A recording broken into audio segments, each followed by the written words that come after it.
होण्यापेक्षा सुसंस्कारित होणं, आत्मिक विकास होणं, आणि मुख्य म्हणजे सुसंस्कारित माणूस घडवणं हे शिक्षणाचं अंतिम श्रेष्ठतम उद्दिष्ट होतं. म्हणजे संस्कार हा हृदय आहे व शिक्षण हा मेंदू.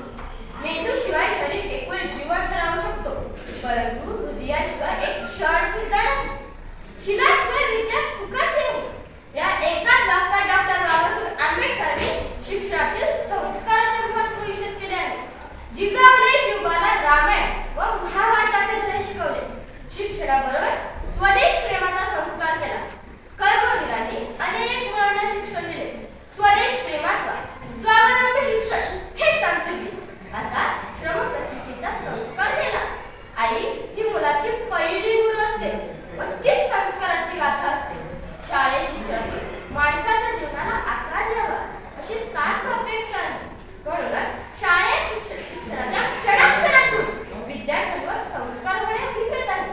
शाळेच्या परिपाठातून सद्विचार आणि सदाचाराचा संस्कार होतो. इतिहासाच्या पानापानातून राष्ट्रभक्तीचा संस्कार होतो. भाषा विषयातून अभिव्यक्तीचा संस्कार होतो. म्हणूनच शिक्षकाने शिक्षणाच्या प्रवाहाबरोबरच विद्यार्थ्यांना संस्काराची देणघेण करावी.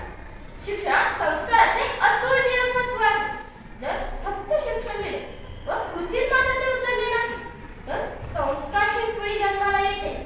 आज पदव्यांची भेंडोळी जमा केलेले युवक चांगली नोकरी मिळवतात, पैसे कमवतात, परंतु आई वडिलांना मात्र विसरतात. मग आपसुकच मनात विचार येतो, काय त्या शिक्षणाचा, नोकरीचा, पैशांचा उपयोग?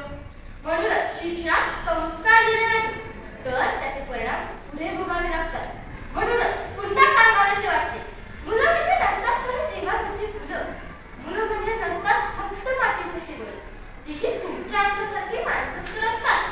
त्यांना घडवून बनवायचं असतात सुजाण नागरिक, आदर्श विद्यार्थी, योग्य पाल्य आणि साक्षर जनता. धन्यवाद.